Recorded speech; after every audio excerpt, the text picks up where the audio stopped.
Welcome back to the South Main Auto Channel. Got this '08 Subaru here. It's a Forester. Came in for a regular oil change.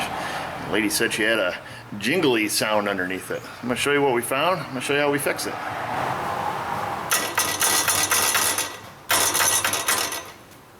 So what happened is this exhaust hanger here is broke. The welds have broke off it.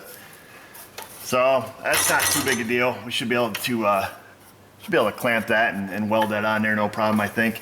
Instead of trying to get up on top and weld up there, we'll just clamp that on there and just run a couple beads of weld down the side. And I did notice one other thing. Notice on the front of her resonator here, it's starting to crack around there. It's not broke all the way around, but darn near. So we're gonna see if we can't put a little buzz of weld on that for her too, to kind of buy some time. And you can see overall, I mean, the resonator and stuff is super solid on it, and the pipes look pretty good. The thing is, this car needs tires too. So just try to save her the expense of having to buy a resonator right away, and we'll just take it, like I say, we can clamp it and weld it. We'll bust some weld around the front of it, and that'll, like I say, that'll buy her some time when she gets some tires, and then eventually we'll just have to replace this resonator. Usually once they start cracking and start breaking down the seams, time to get a new one. Well, you guys know rule number one around here, it's safety first. Actually, a viewer sent me these. He sent me 2 of these, and a note too, and was concerned about me, so I'm gonna wear them because we're gonna do some grinding. I'm just gonna take and just clean some of this rust off here just on the edges, and we're gonna use a MIG welder, so it doesn't have to be super clean. You can pretty much fry anything with a MIG welder, and we'll get this thing ready and we'll get it clamped on there.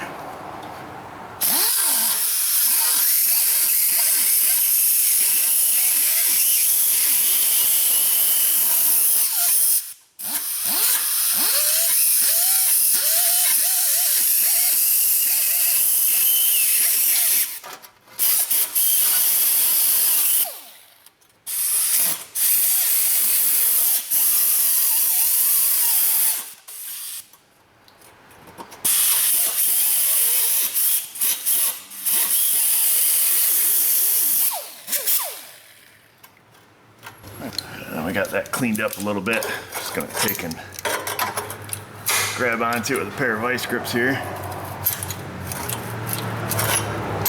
Gonna form it back down. The weld's still kind of stuck up at the top up there, so just kind of want to push that back down. It's got some rust underneath it. But, all right, got that. I think it's formed on there pretty well. Take and just put a little tack here at the bottom so it holds it while I keep it pushed in there tight. Then we'll just buzz that on there. Welding exhaust is pretty easy, particularly if you have a MIG, and shouldn't take much time at all here.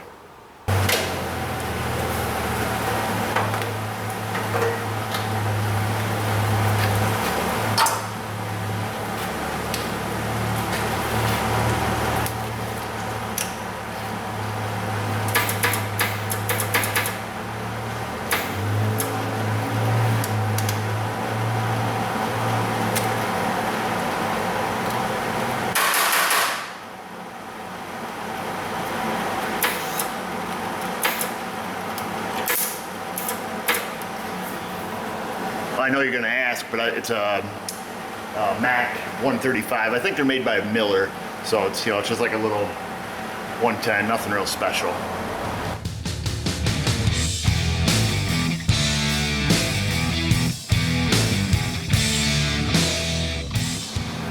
So we'll just put a little tack right here at the bottom.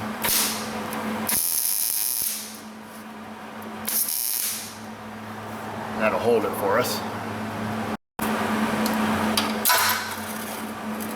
Kind of want to reposition my clamp, make sure this is down as tight as we can get it. Just make welding a little bit easier. Kind of keep it on my way too. All right, let's fry that on there.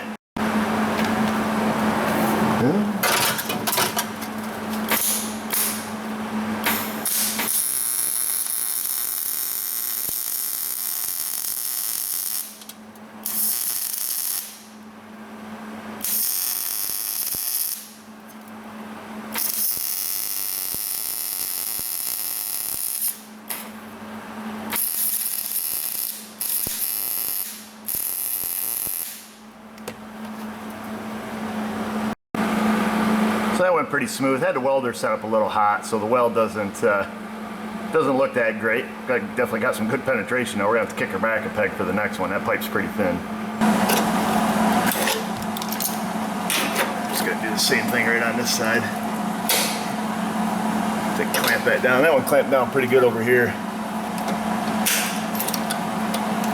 When you're using your welder, I don't know what it sounds like on the video, but it should have a pretty steady, consistent, you know, they always said like frying bacon sound, you know, just that, you know, if it's sitting there and skipping and popping and pop, pop, pop, pop, pop, pop, pop, pop, you know, you're just not doing it right.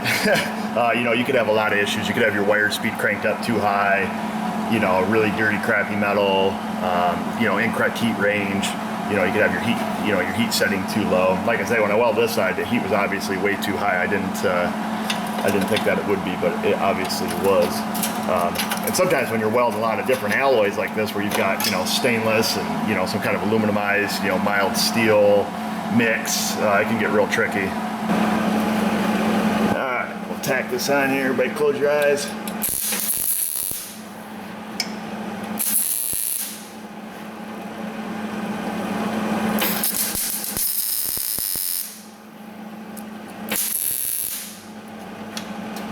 Alright, well we got that tacked. Let me grab my helmet and we'll buzz this thing on. Let's see if we can weld this with the camera in the way. Makes it a little tricky.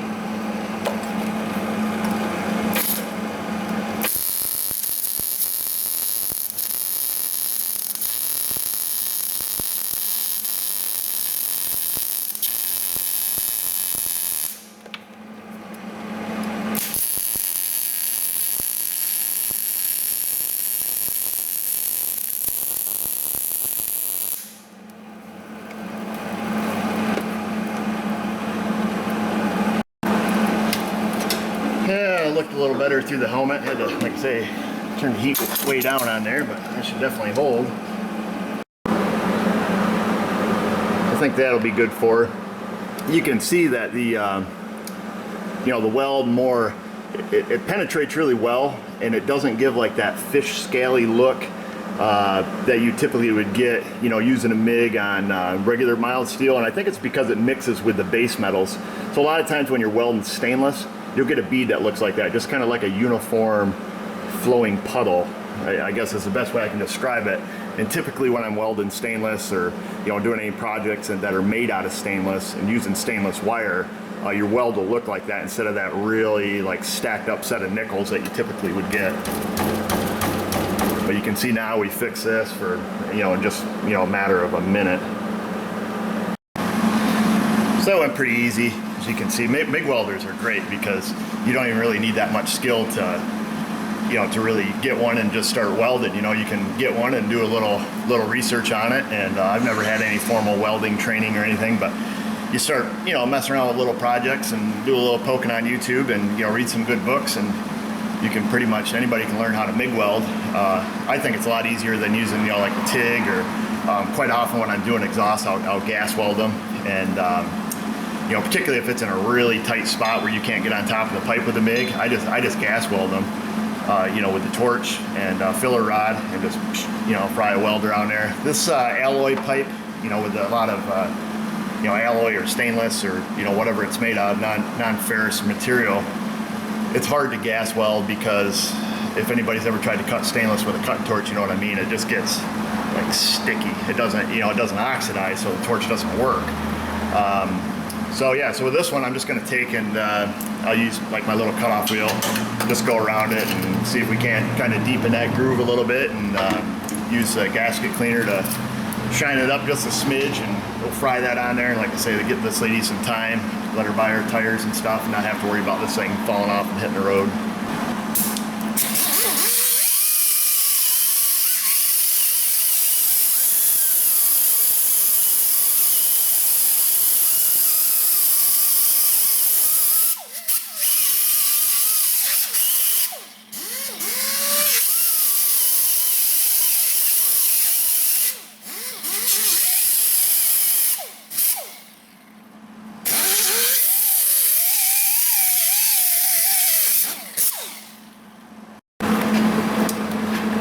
Got that all ground out. I'm just going to put a little bit of up pressure on this thing because it looks like it might have started pulling out that pipe just a smidge. Yeah, you can see it push it in. Take my little homemade stand here. Lock that in. It has a crack down the side of this too, where the seam is welded, so I'm going to fry a little weld on that. But we'll snap a ground on here and get her done.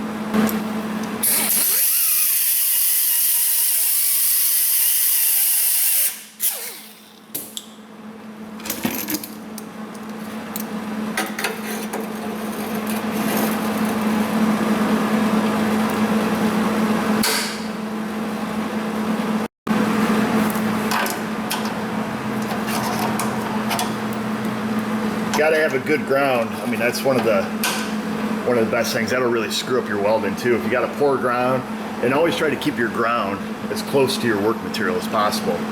If you're working on a car, even if it's not fuel injected, it's best to unhook the battery, because if you make a mistake and you're welding, particularly if you're putting on like a truck body, or doing a dump truck or something like that. If you got your your ground clamp like up here on the frame, and you're back there welding, it's going to go through whatever path of ground it can take. And if there's a computer or any kind of module or even small wires that are going to help induce current from point A to point B, they're going to go up in smoke. So always keep your clamp as close to your work area as possible.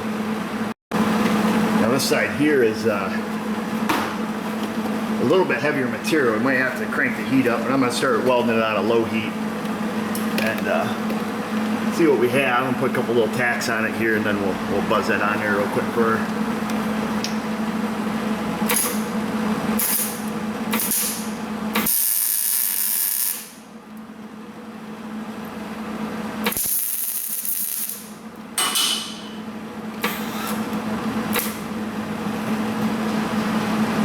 Yeah, I'm gonna crank the welder up. Sounded like it was a little low on power there. Let's see what happens. See what it looks like.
I think we're good now.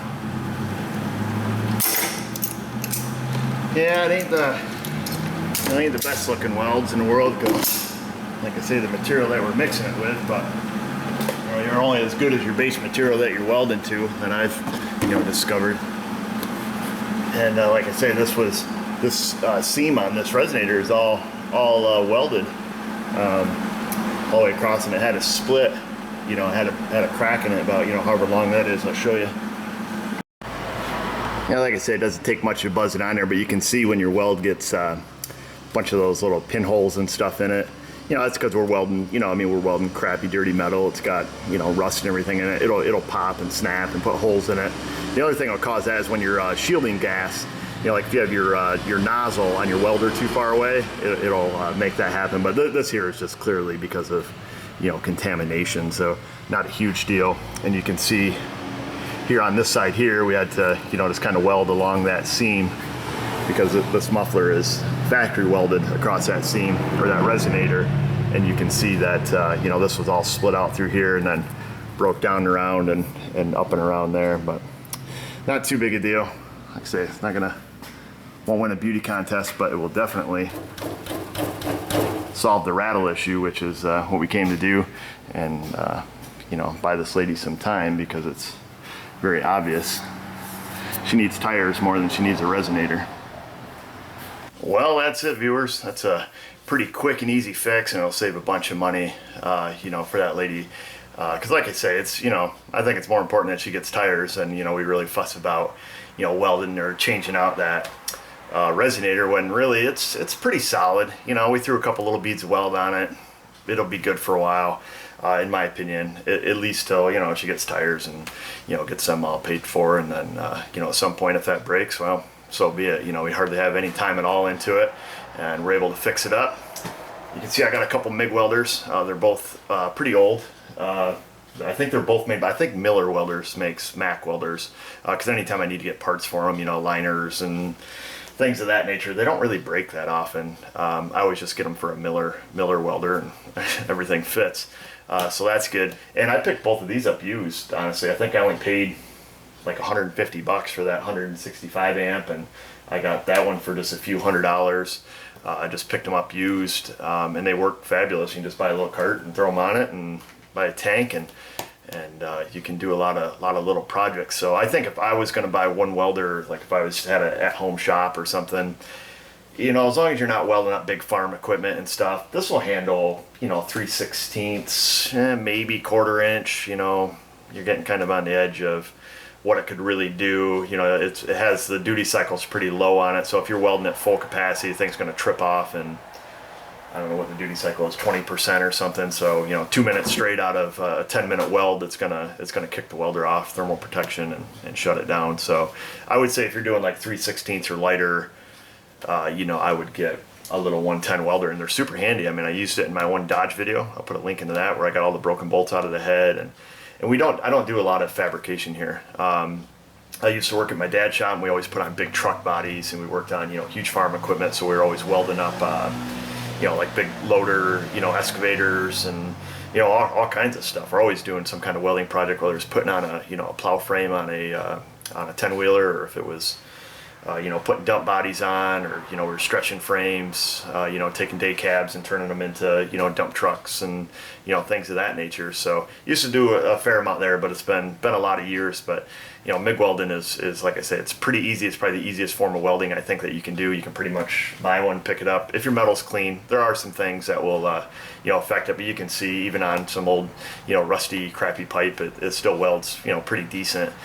Even though we're mixing, you know, stainless and whatever kind of alloy with, you know, just a regular mild steel filler wire that we use, but it definitely gets the job done. So hope you guys enjoyed the video. I know it's kind of a short one, wasn't any real diagnosing or anything, but thought it'd be a fun one. Thought I'd bring it along. We haven't made one like that. So at any rate, check us out on Facebook if you haven't. You can find us on Google Plus too if you want to connect with us socially there. And just remember, viewers, if I can do it, you can do it.